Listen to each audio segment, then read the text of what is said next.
এবার অনুশ্রীকে ঘরের বউ করে তোলার জন্য নতুন এক ফন্দি আঁটলো গৌরী রূপে কুসুম, রাজা রূপে আয়ুষ এবং ভাবলু রূপে ঈশান। হ্যাঁ বন্ধুরা, ভিডিওটা লাইক দিয়ে দেখতে থাকুন। যে মুহূর্তে কিনা অনুশ্রী নিজের বাড়িতে ফিরে গিয়ে যখন কিনা অনুশ্রী বলতে থাকে যে আচ্ছা বাবা, সেরকম কোনো বড় ঘর থেকে যদি আমার সম্বন্ধ আসে তখনও কি তুমি রাজি হবে না? তারা আর যাই হোক না কারণ যদি আন্তরিক হয় তাহলেও কি তোমার প্রবলেম আছে? ঠিক সেই মুহূর্তে অনুশ্রীর বাবা যখন বলতে থাকে যে আজকে যে কথাটা বলেছো তার পরবর্তীতে আর কোনোদিনও যদি তোমার মুখ থেকে বড়লোক বাড়ির কোনো ছেলেদের সম্পর্কে আমি কোনো রকম কোনো প্রশ্ন আমাকে অন্তত করতে না দেখি অনুশ্রী। কারণ আর তুমি জানো না, ছোটোবেলা থেকে তুমি দেখে এসেছো না যে আমি বড়লোক বাড়ির ছেলেদেরকে ঘৃণা করি, কারণ তারা রীতিমতো লোক ঠকায়, তারা একটা বিশ্বাসঘাতক এবং তারা অতি অহংকারী হয় এবং আমি তাদেরকে দু চোখে সহ্য করতে পারি না। সেই জায়গায় তুমি ভাবলে কী করে যে তুমি আমার একমাত্র মেয়ে হয়ে আমি সেরকম একটা বড়লোক বাড়ির ছেলে দেখে তোমাকে পাত্রস্থল করে দেবো, তার পরবর্তীতে তোমার সঙ্গে ওরা নোংরা আচরণ করবে, এই সমস্ত কিছু আমি বাবা হয়ে সব কিছু মুখ বুজে সহ্য করবো? আমি কিন্তু সেরকমটা পারবো না। তার জন্য আমি অতীব সাধারণ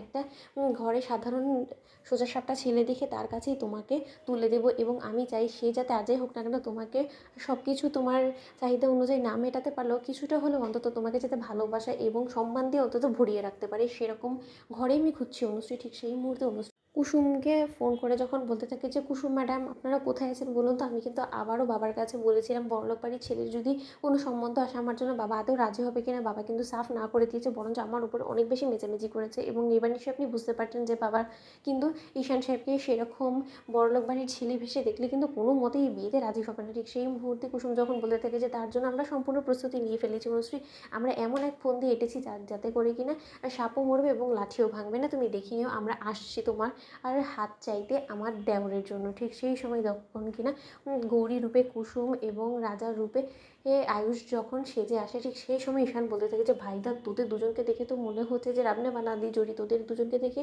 বোঝাই যাচ্ছে না যে তোরা স্বামী স্ত্রী নয়। ঠিক সেই মুহূর্তে কুসুম যখন বলতে থাকে যে আমাদেরকে দেখে কি মনে হচ্ছে না হচ্ছে সেটা বড় ব্যাপার না, কিন্তু ঈশান সাহেব আপনাকে একটা কথা আমি বলে রাখছি, আপনাকে যে ভ্যাবলা সাজতে হবে এবং এর জন্য কিন্তু আপনাকে বোকা বোকা অভিনয় করতে হবে এবং আপনি সেই জায়গায় যদি কোনো রকম কোনোভাবে চালাকি খাটানোর চেষ্টা করেন এবং অনুশ্রীকে দেখে চাপটে ধরার চেষ্টা করেন তাহলে কিন্তু আমরা বিপদে পড়ে যাবো এবং একবার যদি মেসোমশাইয়ের নজর এই সমস্ত কিছু পড়ে যায় তখন কিন্তু মেসোমশাই সন্দেহ হয়ে গেলে আমরা কোনো মতে মেসোমশাইয়ের মন থেকে সেই সন্দেহ দূর করতে পারবো না, বরঞ্চ আমাদের প্ল্যানে আরও জল ঢেলে দেবে মেসোমশাই। তাই আমি আপনাকে বলছি যে একটু সাবধান থাকতে হবে এবং কোনো মতেই আপনি কোন বাড়ির ছেলে সেটা মুখ ফুসকেও কিন্তু মেসোমশাইয়ের সামনে আনা যাবে না। কথাটা আপনার মাথায় থাকবে তো?